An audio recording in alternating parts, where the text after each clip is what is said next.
இப்போ இந்த தேர்தலில் அவர் ஜெயிச்சிடறாரு வச்சுக்கோங்களேன், ஒரு வாதத்தை சொல்கிறேன், 1% சான்ஸ் இருக்குது, 1%, ஒரே 1% ஆட்சி பிடிக்கும். ஆமாம், 1% இருக்குது, 1% இருக்குது சரிங்களா. அந்த 1%னால நான் இப்போ பேசுகிறேன், ஆட்சி பிடிச்சிடறாரு வச்சுக்கோங்க.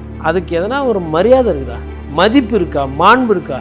கொல்லப்புறத்தில் ஜெயிச்சதுக்கு சமம் அது. இந்த 1%க்கு நான் இவ்வளோ பேச வேண்டியதாக இருக்குது. ஏன் போய் பார்க்கவே இல்லை, ஜனங்களை பார்க்கல, கையெத்து கும்பிடல, ஓட்டு கேட்கல, பேசலை, பழகலை, பிரச்சனை தெரியாது, ஆட்சினா என்னன்னு தெரியாது, அதிகாரம்னா என்ன தெரியாது, டெண்டர் ஊழல் முறைகேடு எப்படி சரி செய்யுது, இன்னைக்கு கவர்மெண்ட்டில் இருக்கிற பிரச்சனை பாதி தெரியாது. இதெல்லாம் தெரியாமல் நீங்கள் ஜெயிக்கிறீங்கன்னா மக்களுக்கு தான் அது தலையெழுத்து, அவ்வளோதான். ஆனால் 99% ஓகே, 1% விண்டோஸ் ஸ்பேஸ் இருக்குல்ல, ஆக்சஸ் இந்தியா அதிகாரி, ரிட்டையர்டு அதிகாரி எல்லாம் சொல்கிறாங்க இல்லையா. இப்போ நானும் இதெல்லாம் சொல்லணும்ல, ஏன் சப்ஜெக்ட் இது எல்லாரும் கருத்து சொல்கிறீங்க வந்து.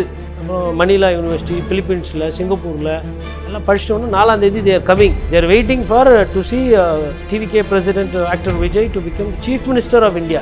சரிங்களா, விஜய் என்ன முயற்சி செய்கிறாரு, இவங்க தான் அவரை விடமாட்டேன்றாங்க. பாருங்க, இந்த திராவிட கட்சிகள் பண்ணுறது இவ்வளவு மோசமாக எது அங்கே உட்காந்துக்கிட்டு இங்கே கரூரில் விட்டு ஓடுனது இங்கே இருக்கிறவங்களுக்கு தெரியும். நான் என்ன சொல்கிறேன்னா, இந்த ஓவர்சீஸ் பாசத்தை காட்டி தான் பிரதமர் மோடியை பாராட்டி நட்டாத்தில் நெத்தி விட்டீங்க.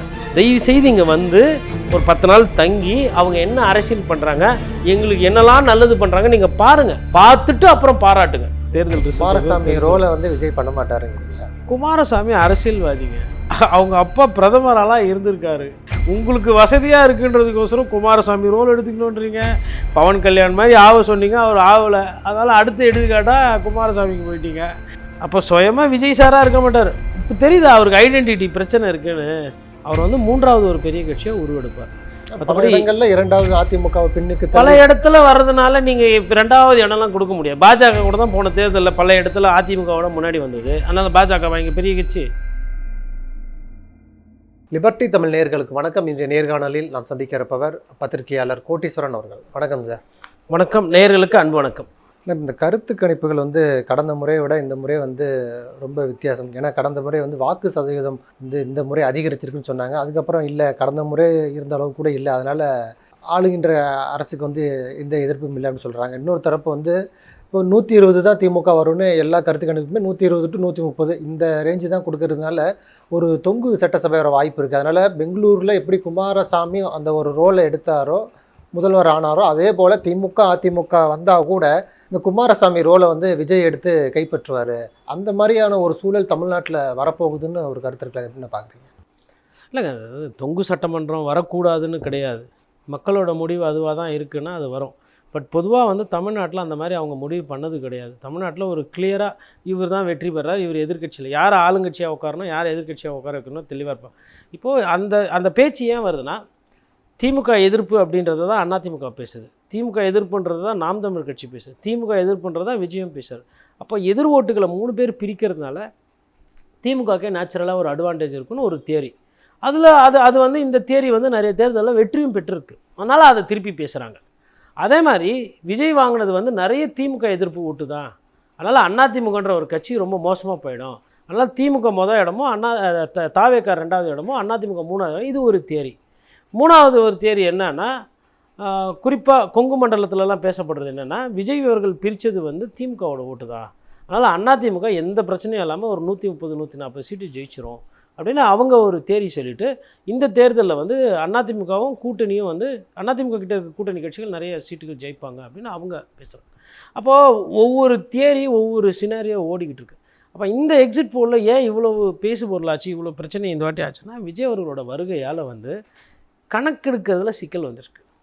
அந்த சாம்பிள் சைஸ்லேருந்து, அதுக்கப்புறம் அந்த சிம்டம்ஸ் ஒரு சிலது சமூக ஊடகத்தில் அதிகமாக போடுறது. இப்போ ஒரு சிலர் ரிட்டையர் ஆனவங்கலாம் கூட என்ன பண்ணுறாங்கன்னா, ஆர்டிஃபிஷியல் இன்டெலிஜென்ஸை யூஸ் பண்ணி இந்த நம்பர் நாங்கள் வரோம் அப்படின்னு. நான் என்ன கேட்குறேன்னா, எதுக்கு ஆர்டிஃபிஷியல் இன்டெலிஜென்ஸு? இப்போது நீங்கள் ஒரு கருத்து கணிப்புன்னு எடுக்கிறீங்கன்னா போய் களத்தில் போய் மக்களை சந்தித்து பண்ணலாம். நிறைய பேர் வந்து இந்த ஏஐ டூவில் யூஸ் பண்ணுறாங்க. அது என்னென்னா ஈஸி, 10 பேரை எடுத்துகிட்டு அதை வந்து ஒரு 10,000 பேருக்கு கணக்கு மாதிரி எழுதி காட்டுன்னா அது எழுதி காட்டிடும். ஏமாத்து வேலை. இப்போது இந்த எக்ஸிட் போலில் நான் பேசுகிறத எந்தளவுக்கு கரெக்டாக வரும்னு தெரியாது. ஒரு பழைய வரலாறு இப்போ இருக்கிற அந்த அனுபவத்தை வச்சு தான் சொல்கிறேன். ஏன்னா இது கணிக்கிறது அவ்வளோ கஷ்டம். ஆனால் இதை வைத்துக்கொண்டு அந்த ஒரு ஆக்சஸ் வந்தோடனே திருப்பி மறுபடியும் ஃபுல் த்ராட்டலில் விஜயண்ணா வந்துட்டார், பனையூரில் சொல்லிட்டாரு, அங்கே லெஃப்ட் பாண்டியை வந்துட்டு அங்கே சீட்டு அந்த எம்எல்ஏ சர்டிஃபிகேட் வாங்கின உடனே அங்கேருந்து லெஃப்ட் ஆகிடணும், அங்கேருந்து லெஃப்ட் ஆகி பனையூருக்கு வந்துடணும் அப்படின்ற மாதிரி. அதெல்லாம் எனக்கு புரியல. இது கொஞ்சம் புதுசாக இந்த அரசியல் கணக்கு, அதாவது இப்போ ஆட்சியை பிடிப்பார் விஜய் அப்படிங்கிற ஒரு லெவலுக்கு சொல்லும் பொழுது அவர் 30-40 சீட்டு வந்து தொங்கு சட்டை அமைகிறதுக்கு காரணமாக இருப்பாருங்கிற ஒரு கருத்தும் இருக்குல்ல. அதே தான் பாஜகவும் விரும்புது.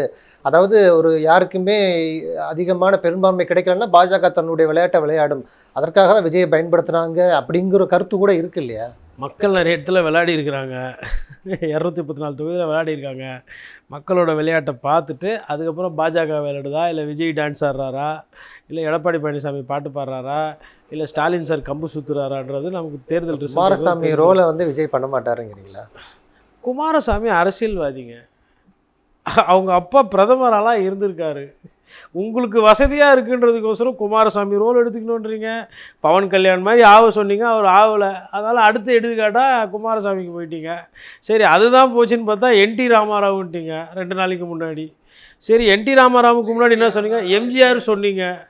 நான் என்ன சொன்னேன்னா, உங்கள் விளம்பரத்துக்கு ஒரு ராமாராவ் எம்ஜிஆர் வாய்ப்பு இல்லைன்னா குமாரசாமிக்கு வாய்ப்பு இருக்குது. அப்படியே போங்க, அப்படியே கடைசியாக ராகுல் காந்தி ஆகிடுங்க, பிரதமர் ஆகிறதுக்கு ட்ரை பண்ணுங்க. என்ன ஆகிப்போச்சு? அவரவரெலாம் ட்ரை பண்ணலாம்ல.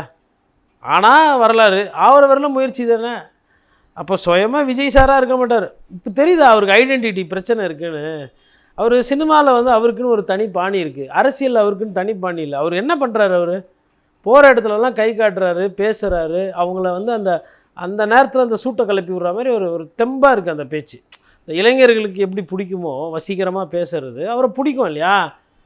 சும்மா நச நச நசன்னு சார், சும்மா நச நசன்னு பேசினது யார்? பேசுகிறதே யார்? திருப்பி பேசினீங்க. டெல்டா போனீங்க, ஹைட்ரோ கார்பன் ஈத்தேன் பற்றி எதனா ஒரு 1/2 மணி நேரம் பேசுனீங்களா? அது என்னன்னாச்சு தெரியுமா உங்களுக்கு? கேட்டால் எனக்கு வந்து அந்த தண்ணிக்குள்ளேயே போகிற இது தெரியும். அதை எங்கே பேசியிருக்கணும்? பென்னிக்குயிக்கு டேம் இருக்குல்ல, லோயர் கேம்ப்பு, அங்கே போய் பேசியிருக்கணும். இல்லை மேகதாது அணை எங்கே கட்டுறேன்னு சொல்கிறாங்களோ அங்கே கொள்ளைகால் கிட்டே போய் பேசியிருக்கணும். தருமபுரி பார்டரில் பேசியிருக்கணும், தேனியில் பேசியிருக்கணும். இல்லை தலைக்காவேரி எங்கேருந்து வருதோ உள்ள கோத்தகிரி சைடு, குன்னூர் சைடு, அங்கே அந்த ஆற்றுலலாம் பிரச்சனை இருக்குது, அங்கே பேசியிருக்கணும். எதை எங்கே பேசணுன்றது இருக்குது. அதுக்கப்புறம் நாகப்பட்டினத்தில் போய் மீன் வளத்தை பற்றி பேசினீங்க, இன்ஸ்டியூட் அமைப்பீங்க, அங்கே யூனிவர்சிட்டியே இருக்குது தெரியல. சரி, டெல்டாவுக்கு போனீங்க, வெதநெல்லை பற்றி எதனா பேசுனீங்களா? நெல்லுமணியை பற்றி எதனா தெரியுமா? குருவை சம்பை என்ன நடக்குது, எவ்வளோ போகம் விளைவிது, என்ன பிரச்சனை, குவிண்டாலுக்கு எவ்வளோ கிடைக்குது, நஞ்சை எவ்வளோ இருக்குது, புஞ்சை எவ்வளோ இருக்குது, மற்ற பாசனம் என்ன இருக்குது, எதனா பேசுனீங்களா? 10 நிமிஷம் 15 நிமிஷம், அதில் ஒரு 6 நிமிஷம் முதல்வர் பேசணும். சிஎம் அங்கிள், வாட் அங்கிள், ஒருத்தர் தான் இருக்காருல்ல, அவர் தான் இருக்காருல்ல, இவர் தான் சொன்னார்ல, அவர் தான் வச்சார்ல, மற்றும் பலர் மற்றும் சிலர். வாயை திறந்து பேரை சொல்கிறதுக்கே பயந்தானே. அதுவும் கடைசி நாளில் கடைசி பாலில் ஓவரில் ஒரு பால் அப்படி அச்சு விட்டு வெற்றின்னு ஓடுறீங்க. ஏன் அதை முன்னாடியே பண்ண வேண்டியதானே? இப்போது 4ஆம் தேதிக்கு மேலே இவர் பண்ணிட்டார், இவர் பேசிட்டார். இன்னும் இந்த சைடெலாம் ஆரம்பிக்கலை. திமுகவில் அதிமுகவில் லைட்டாக ஆரம்பித்தோன்னே பிரேக் கொடுத்துட்டாங்க. யாருப்பா எம்ஜிஆர் அப்படின்னு அங்கே குரல் வந்தோன்னே, நான் இல்லைங்கோ, நான் இப்படி அமைதியாக இருக்கும், பின்னாடி இருந்து யாரோ டப்பிங் பண்ணிட்டாங்க அப்படின்ற மாதிரி கம்முன்னு இருந்தீங்க. அப்புறம் திருப்பி லாஸ்ட்டில் வந்து சும்மா 2 தட்டிட்டு அப்புறம் திருப்பி அது எப்படின்னா, இந்த ப்ரேயர் டைமில் ஸ்கூல் பசங்களாம் நிற்கும்போது டீச்சர் எதிரில் நிற்பார், யாருன்னா ஒரு வாண்டு என்ன பண்ணோம், இப்படி தலையில் இப்படி தட்டிட்டு கம்முன்னு நிற்கும், எதுவுமே பண்ணாத மாதிரி. அது மாதிரி வேலை தான் அவர் பண்ணிகிட்ருக்காரு. அவர் பண்ணுறது அரசியல் கிடையாது, சிலாவலி சண்டை. அது நிறைய பேர் தெரியறதில்ல, அதனுடைய தன்மை தெரியறதில்ல. குட்டி பசங்களை போய் கூட்டின்னு வருது, ஆள் கூட்டின்னு வருது. இவர் பிரச்சாரத்துக்கு போக மாட்டார், போயிட்டு நண்பா வா, நண்பி வா, வீட்லேருந்து ஒரு விஜய் வா, வீட்லேருந்து ஒரு விஜய் வா. ஏன் நீங்கள் வரமாட்டிங்களா? ஏன் அவங்களெல்லாம் கூப்பிட்டுக்கிறீங்க சார்? உங்களுக்கு நல்லா வருது வருமானம், வீட்டில் உட்காந்து பத்திரமா 2 டன்னு 4 டன் ஏசி போட்டு ரெஸ்ட் அடிக்கிறீங்க, ரோல்ஸ் ராய்ஸ் காரில் போகிறீங்க, தனி நேரத்தில் போகிறீங்க. அவங்களாம் அன்னாடம் காசி சார். நிறைய பேருக்கு படிப்பு சரியாக இல்லை, வேலை இல்லை. ஆமாம், திமுக ஆட்சியில் மோசமாக இருக்குது, அதிமுக ஆட்சியில் மோசமாக இருக்குது, அவங்க வாழ்வாதாரம் மோசமாக இருக்குது. நீங்கள் என்ன சார் பண்ணீங்க? ஒரு குழந்தை சொல்லுது, ஒரு தங்கச்சி சகோதரி விஜயன்னா அவர் காசுலேருந்து கொடுக்குறேன்னு சொன்னாராம். எப்படிம்மா இதெல்லாம் செய்வார்? அவர் சொந்த காசில் தரேன்னு இருக்க தெரியுமா அப்படின்னு. சொந்த காசில் வீட்டம்மாக்கே காசு கொடுக்கலன்றதான் வழக்கு. கட்டினவங்களுக்கு அவர் காசு கொடுக்கல, அதான் வழக்கு. கடன் கொடுத்துருக்குறார். கடன் அதான் அப்பா அம்மா மகன் மனைவி அவங்களுக்கே இவர் கடன் கொடுப்பாரு. உங்களுக்கெல்லாம் அப்படியே இலவசமாக தூக்கி கொடுத்துருவார். நீங்களும் அதை வந்து பேசுகிறீங்க. நான் என்ன சொல்லேன்னா, நீங்கள் ஓட்டு போடுங்க, ஜஸ்டிஃபை பண்ணாதீங்க. அவர் பண்ணுறதெல்லாம் நியாயன்றீங்க. இப்படி ஜஸ்டிஃபை பண்ணி தான் இப்போ திமுக இன்றைக்கி நட்டாத்தில் நிற்கிது. இன்றைக்கி அண்ணன் திருமாவளவன் சொல்கிறாரு, நிறைய பேர் விசிகாலே சரியாக வேலை செய்யலை. அந்த மாதிரி என்றைக்கு நீங்கள் வந்து உங்களை நியாயப்படுத்திக்கிறது, உங்களுக்கு நீங்களே முட்டு கொடுத்துக்கிறது, அந்த வேலையை பண்ணாதீங்க. அதிமுக அப்படி பண்ணி பேசி கீசி ஒரு வழியாகி இப்போ தான் அது ரிப்பேர் ஆகி இதுக்கப்புறம் இதுலேருந்து மீளுமா மீளாதா அப்படி போயிட்டுருக்குது. பாஜக பயங்கரமாக 2021 நாங்கோ, 24 நாங்கோ, 26 பாருங்கோ, அண்ணாமலை அப்படியே சிங்கம் மாதிரி உட்காருவாருன்னாங்க. எங்கள் சிங்கத்தை கொஞ்சம் நல்லா காணும். பிரச்சாரமும் ஒழுங்காக பண்ணலை, பாதி மனசோடு பண்ணுறது. வானதி ஜெயிச்சிருவாங்களோ, முருகன் திருப்பி ஆளாயிருவாரோ, நயினார் திருப்பி பதவியிலேயே இருப்பாரோ. நான் என்ன சொல்லனா, எந்த டீமுக்கு ஆடுறீங்களோ அந்த டீமுக்கு கொஞ்சம் உண்மையாக இருக்கணும்ல. அண்ணாமலைனா பாஜகவே இல்லையா, சரி அவ்வளோ பெரிய பிளேயர்னால் தனியாக கட்சி ஆரம்பிச்சிருங்க. ஓபிஎஸ் பண்ணுற வேலையை தான் அண்ணாமலை இன்றைக்கி பாஜகவுக்கு பண்ணிகிட்ருக்கிறார். கட்சிக்குள்ளே இருந்துக்கிட்டே குடைச்சல், சின்ன வயசு பதவி, யாருக்கும் கிடைக்காத பதவி கொடுக்குற பிரதமர் கூப்பிட்டு பக்கத்தில் உட்கார வச்சு பேசுகிறார். எனக்கு தான் பிரதமர் பிரச்சனை, விமர்சனம் பண்ணிகிட்டு இருப்பேன். ஆனால் அண்ணாமலைக்கு பிரச்சனை கிடையாது. இந்த வாய்ப்பு இருக்குல்ல, ஆக்சஸ் இருக்குல்ல, ஒரு தேர்தலை உழைச்சி கூட திருப்பி அதுக்கப்புறம் வரலாம் இல்லையா. எனக்கு தெரிஞ்சு ஒரு சிலர் இப்போ எதுக்கு இதை சொல்லணும்னா, விசிகால சொன்னார் இல்லையா அண்ணன் திருமாவளவன், நம்ம ஆளுங்க ஒரு சிலர் சரியாக வேலை செய்யணும். அவர் கட்சி தலைவர்ன்றனால சொல்லிட்டார். பாஜகவில் அதை சொல்கிறதுக்கு நிறைய பேருக்கு பயம். உள்ளடி வேலை பாஜகவில் நிறைய நடந்திருக்கு இந்த தேர்தலில். ஒரு உச்சத்திலிருந்து மிகப்பெரிய ரசிகர் பட்டாளத்தோட விஜய் வந்திருக்கிறாரு. அவர் ஒரு தாக்கத்தை ஏற்படுத்துவாருன்னு சொல்கிறாங்க. இப்போ வந்து ஆட்சியை பிடிப்பார்னு ஒரு தரப்பு சொல்லுது. இன்னொன்று வந்து அவர் போட்டியிட்ட 2 இடங்கள்லேயே வெற்றி பெறுவதற்கு கஷ்டம் அப்படின்னு சொல்கிறாங்க. இன்னொரு வந்து அதிமுகவை பின்னுக்கு தள்ளிட்டு 2வது இடத்துல விஜய் வந்து உட்காருவார் அப்படின்னு ஒரு கருத்தும் சொல்கிறாங்க. அவர் இந்த தேர்தலில் என்ன மாதிரியான தாக்கத்தை ஏற்படுத்துவார்? இந்த தேர்தலில் ஆல்ரெடி அவர் மிகப்பெரிய பேசு பொருள் ஆகிட்டார். அதிகமான வாக்குகள் வாங்க போகிறாரு. கிட்டத்தட்ட ஒரு 1 கோடி ஓட்டு வாங்கலாம் இருக்கிறது. தட் இஸ் அரௌண்ட் 20% வரும், 20 to 22% அது மாதிரி வரும். நகரங்களில் நான் சொல்கிறது, கிராமங்களில் அது குறையும், குக்கிராமங்களில் இன்னும் குறையும். அதனால் வந்து அவரோட தாக்கம் என்பது இப்போ அந்த டைரக்ஷனை நான் சொல்கிறேன். அவர் வந்து 3வது ஒரு பெரிய கட்சியாக உருவெடுப்பார். பல இடங்களில் 2வது அதிமுகவை பின்னுக்கு பல இடத்துல வர்றதுனால நீங்கள் இப்போ 2வது இடம்லாம் கொடுக்க முடியாது. பாஜக கூட தான் போன தேர்தலில் பல இடத்துல அதிமுகவோட முன்னாடி வந்தது. அதனால் பாஜக இங்கே பெரிய கட்சி ரொம்ப மிஸ்ஜஸ் பண்ணிட்டார் எடப்பாடி விஜய். அதனால் அதிமுகவுக்கு விஜய் வந்து இந்த தேர்தலில் எடப்பாடி ஒண்டி தான் மிஸ்ஜட்ஜ் பண்ணியிருக்கிறாரா? எடப்பாடி பழனிசாமியே மிஸ்ஜட்ஜ் பண்ணியிருக்கிறாங்க. ஒருவேளை டஃப்பாக ஆகுதுன்னா நீங்கள் ஏடிஎம்கேவையும் சரி டிஎம்கேவையும் இந்த தேர்தல் 4ஆம் தேதி முடிஞ்சோன்னு வேறு மாதிரி பார்ப்பாங்க ஜனங்க. அவங்க லூஸ் விட்டுட்டாங்க. ஏன்னா விஜய் வந்து சரி எதுக்கு நம்ம பஞ்சாயத்து நம்ம போட்டி இருக்குதுன்னு சொல்லிட்டு கண்டுக்கலை. ஆனால் இவர் தான் தூக்கி கல் எறிகிறது, ஈட்டியை தூடுறது, முண்டிகோல் அடிக்கிறது, எல்லா வேலையும் பண்ணிட்டார் ஸ்கூல் பசங்க மாதிரி. அவங்களாம் வெயிட்டிங் தான். சரிங்க, அவர் வந்து ஒரு ஆதாரபூர்வமான கருத்துக்களோ இல்லை வந்து ஒரு ஊழல் குற்றச்சாட்டையோ இல்லை ஒரு வழக்காடு மன்றமோ நீதிமன்றத்துக்கு போய் ஒரு தீர்வு இல்லை மக்கள் கூட களத்தில் இறங்கி நின்று போராட்டம்லாம் எதுவுமே பண்ணலைங்க. வெறும் போக வேண்டியது, அப்படியே பேச வேண்டியது, வாய்க்கு வந்ததெல்லாம் 4 விஷயம் பேசிட்டு கீசிட்டு அடுத்த ஊருக்கு போயிட்டு வேலூரில் நன்றி சொல்லாமல் வேறு ஊருக்கு போய் நன்றி சொல்கிறது. ஆரக்குடிக்கு ஒரு ஊர் கல்யாணத்துக்கு போகிறீங்க, அந்த ஊரில் மெய் எழுதலை, இந்த இடத்துல போய் மெய் எழுதிட்டு அங்கே வந்து சொந்தக்காரங்க அங்கே நான் மொய் எழுதலை, இந்த மொய்யை திரும்பி அங்கே கொடுத்துருங்கன்னு சொல்ல முடியுமா? அப்படின்னா ஒரு நன்றி சொல்கிறது கூட மறக்கிற அளவுக்கு சாரு நிலாவுக்கு போகிற தேரி எழுதின்னு இருந்தீங்க. அப்படி என்ன நீங்கள் அட்டாமிக் சயின்ஸில் இப்போ நீங்கள் படிச்சுட்டு இருக்கிறீங்க? நன்றி, மக்களுக்கு நன்றி சொல்கிறத விட வேறு என்ன அங்கே வேலை இருக்குது? யாருக்கு அவசரம் அரசியலுக்கு வந்தீங்க? மக்களுக்கு நன்றி சொல்லணும், மக்களை போய் பார்க்கணும்னு தெரியாதா? இதெல்லாம் மறைக்கிறதுக்கு தான் இந்த அழுவுறது. அண்ணா விஜய் அண்ணா உங்களை நினச்சா பாவமாக இருக்கணும், தயவுசெய்து ஜெயிச்சிருக்கண்ணா. மக்கள் ஓட்டு போடணும் இல்லையா? மக்கள் ஓட்டு போட்டால் யாராக இருந்தாலும் ஜெயிக்க போகிறாங்க. இது இந்த வெற்றி தோல்வின்றது ஒரு சகஜம். அது ஒரு தோல்வின்றதுன்னா படிக்கட்டு வெற்றிக்கு எத்தவொடனே படிக்கட்டிலே வெற்றி வந்துச்சுன்னா அது மதிப்பு தெரியுமா, மாண்பு தெரியுமா, கஷ்டம் தெரியுமா? கஷ்டப்பட்டு தோற்று முன்னுக்கு வந்து ஏன் இவ்வளோ பேர் ஓட்டு போட்டாங்க, ஏன் இவ்வளோ பேர் ஓட்டு போடலை, ஓட்டு போடாதவங்களுக்கு என்ன அரசியல் பண்ணணும், நம்ம அப்போ இன்னும் எப்படி போய் சேரணும்? இது இப்போ இந்த தேர்தலில் அவர் ஜெயிச்சிடறாரு வச்சுக்கோங்களேன். ஒரு வாதத்தை சொல்கிறேன், 1% சான்ஸ் இருக்குது. 1%, ஒரே 1% ஆட்சி பிடிப்பு. ஆமாம், 1% இருக்குது, 1% இருக்குது. சரிங்களா? அந்த 1%னால நான் இப்போ பேசுகிறேன். ஆட்சி பிடிச்சிடறாரு வச்சுக்கோங்களேன். அதுக்கு எதனா ஒரு மரியாதை இருக்குதா, மதிப்பு இருக்கா, மாண்பு இருக்கா? கொல்லப்புறத்தில் ஜெயிச்சதுக்கு சமம் அது. இந்த 1%க்கு நான் இவ்வளோ பேச வேண்டியதாக இருக்குது. ஏன் போய் பார்க்கவே இல்லை, ஜனங்களை பார்க்கல, கையெத்து கும்பிடல, ஓட்டு கேட்கல, பேசலை, பழகலை, பிரச்சனை தெரியாது, ஆட்சினா என்னன்னு தெரியாது, அதிகாரம்னா என்ன தெரியாது, டெண்டர் ஊழல், முறைகேடு எப்படி சரி செய்யுது, இன்றைக்கி கவர்மெண்ட்டில் இருக்கிற பிரச்சனை பாதி தெரியாது, மக்கள் தேவை புரியாது. இதெல்லாம் தெரியாமல் நீங்கள் ஜெயிக்கிறீங்கன்னா மக்களுக்கு தான் அது தலையெழுத்து, அவ்வளோதான். ஆனால் 99% ஓகே, இந்த 1% விண்டோஸ் ஸ்பேஸ் இருக்குல்ல, ஆக்சஸ் இந்தியா அதிகாரி, ரிட்டையர்டு அதிகாரி எல்லாம் சொல்கிறாங்க இல்லையா, இப்போ நானும் எதெல்லாம் சொல்லணும்ல, ஏன் சப்ஜெக்ட் இது, எல்லாரும் கருத்து சொல்கிறீங்க. 20-23 வருஷமாக அரசியல் தான் நான் பேசிகிட்டு இருக்கிறேன், எழுதிட்டு இருக்கிறேன். அப்போ பேசலை, அப்போலாம் எழுதியிருந்தேன், இப்போ பேசுகிறேன். எல்லாரும் விஜயண்ணா வந்தோடனே எல்லாரும் பத்திரிகையாளர் தான், விஜயண்ணா வந்தோடனே எல்லாரும் வியூக வகுப்பாளர் தான், எல்லாருமே பொலிட்டிக்கல் சயின்ஸில் professor emeritus, returned from Glasgow university UK. அப்புறம் இன்னும் கொஞ்சம் பேர் இப்போது லண்டனில் படிச்சுட்டு இருக்கிறாங்க.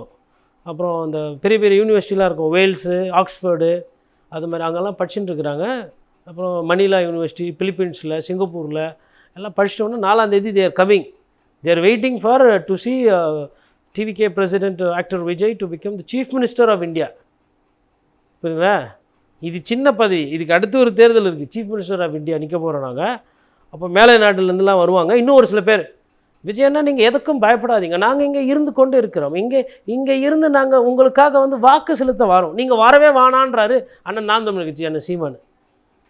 இந்த வீடியோவை போட்டு அவர் ஏதோ இங்கே புரட்சி பண்ண மாதிரியும், நீங்கள் என்னமோ புரட்சியில் குறுக்கலாம், ஐயோ இவ்வளோ பேர், அவரை யாருமே தடுத்து நிப்பாட்டல. ஃபிசிக்கல் டிடென்ஷனும் கிடையாது, ரிஃப்ரைன்மெண்ட்டும் கிடையாது. டிடென்ஷன்னா ஒருத்தரை போகக்கூடாதுன்னு நிறுத்துறது, ரீஃப்ரைன்மெண்ட்னா நீங்கள் அந்த ஊருக்கு இத்தனாம் தேதி போகிறதுக்கு தடைன்றது. இப்படிலாம் எதுவுமே கிடையாது. அவர் கேட்டதெல்லாம் பர்மிஷன் கேட்டதெல்லாம் கொடுத்துட்டாங்க. அவர் தான் கடலூருக்கு போகல, அவர் தான் விழுப்புரம் போகல, அவர் தான் நாகப்பட்டினம் உள்ளே போகல, எங்கேயுமே அவராக போகல. ஆனால் இவங்க என்ன நினச்சிருக்காங்க, விஜய் என்ன முயற்சி செய்கிறாரு, இவங்க தான் அவரை விடமாட்டேன்றாங்க. பாருங்கள், இந்த திராவிட கட்சிகள் பண்ணுறது இவ்வளவு மோசமாக எது அங்கே உட்காந்துக்கிட்டு யாழ்ப்பாணத்தில் இங்கே கரூரில் விட்டு ஓடுனது இங்கே இருக்கிறவங்களுக்கு தெரியும். நான் என்ன சொல்கிறேன்னா, இந்த ஓவர்சீஸ் பாசத்தை காட்டி தான் பிரதமர் மோடியை பாராட்டி நட்டாத்தில் நிறுத்தி விட்டீங்க.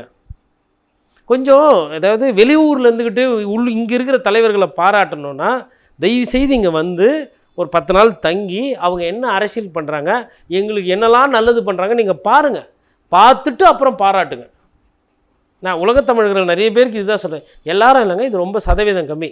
அவங்க மேலே எனக்கு ஃபஸ்ட்டு அவங்க என்ன நினைக்கிறாங்கன்னா, தொலைவாக இருக்கிறதுனால இதெல்லாம் பார்க்கும்போது உண்மையிலே விஜய் அண்ணாவுக்கும் அவ்வளோ ஒரு இது இருக்குதானே அப்படின்றாங்க. ஏங்க ஐயா இல்லைங்க ஐயா, நீங்கள் இங்கே பாருங்கள், நீங்கள் அப்படி நினைக்கிற மாதிரிலாம் இல்லை. இங்கே களம் இன்னும் திராவிட கட்சிகள் கிட்ட தான் இருக்குது.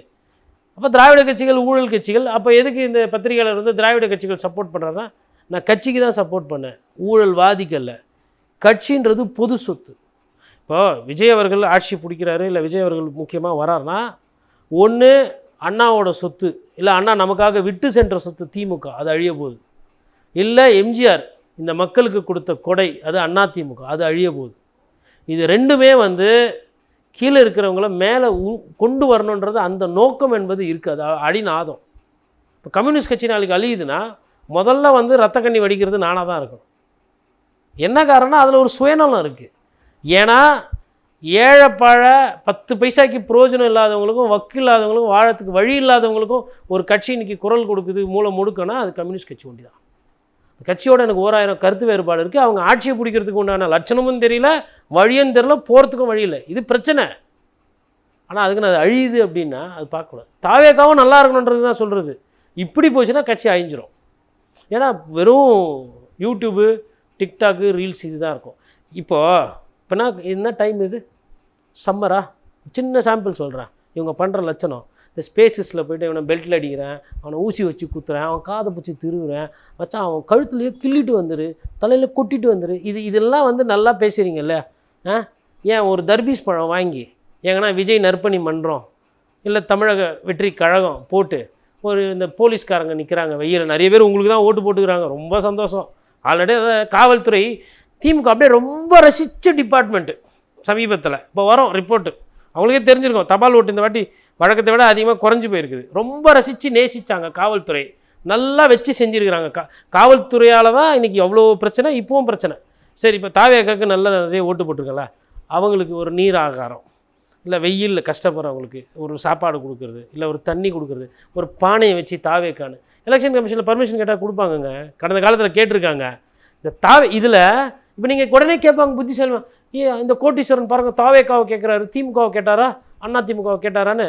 ஐயா சாமி, போன 5 வருஷத்துக்கு முன்னாடி அவங்க பண்ணாங்க. இந்த தேர்தலில் நீங்கள் இந்த ரீல்ஸு போட்டு டிக்டாக் போனதில் அவங்க பயந்து போய் கட்சி வேலையே பயந்து உண்மையாக உட்காந்துக்கிட்டு இருக்காங்க. இப்படி ஆகிடுவோம், ஐயோ அந்த ரீல்ஸில் அப்படி வந்திருக்கே அப்படி ஆகிடுமோ, இப்படியே போச்சுன்னா அவங்களுக்கே பூத் எங்கே இருக்குன்னு மறந்து போயிடும். இதுதான் தானும் கெட்டு மற்றவங்களையும் கெடுக்கிறது. இல்லைன்னா இந்த நேரம் வந்து நீர்மோர் பந்தல்லாம் வந்து திறந்துருப்பாங்க. வழக்கமாக தேர்தல் முடிஞ்ச உடனே அந்த ஒரு 20 நாள் 30 நாள் இருக்குன்னா இந்த மாதிரி நாங்கள் கட்சி வருஷம் இதை பண்ணுறது அப்படின்னு போய் பர்மிஷன் கேட்பாங்க. இந்த வருஷம் யாருமே கேட்கல. இப்படி ஒன்று இருக்கிறது தாவேக்காக்கு தெரியாது. ஆனால் இப்போ நான் சொல்லியிருக்கிறேன்.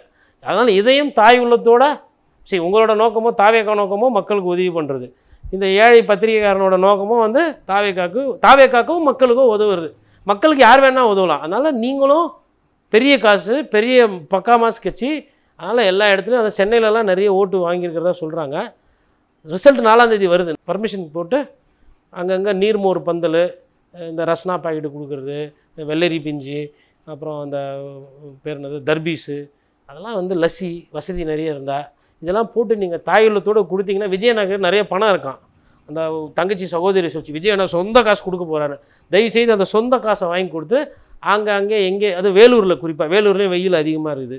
எந்தெந்த ஊர்லலாம் 100 டிகிரி 103 டிகிரி தாண்டுதோ அதெல்லாம் வந்து நீங்கள் வானிலை ஆராய்ச்சி மையம் போனீங்கன்னா அங்கே வந்து இப்போ இருக்கிறவர் பேச மாட்டார், நம்ம பழைய ஐயா ரமணன் இருப்பார், அவர்கிட்ட பேசினா அவர் சொல்லிக் கொடுப்பார் என்னென்ன பண்ணணும் அப்படின்னா. அது அப்புறம் ஒரு டாக்டர்கிட்ட பேசினா டீஹைட்ரேஷன், குளுக்கோஸ் மாத்திரை, தண்ணி இதெல்லாம் வச்சிங்கன்னா நல்லாயிருக்கும்.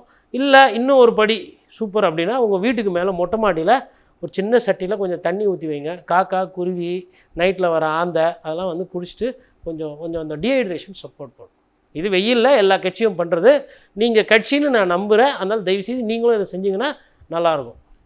நன்றி. நிறைய நல்ல அனுபவம் வாய்ந்த தகவல்களை நேயர்களுக்கு சொல்லியிருக்கீங்க. உங்களுடைய நேரத்துக்கு மிக்க நன்றி. நன்றி.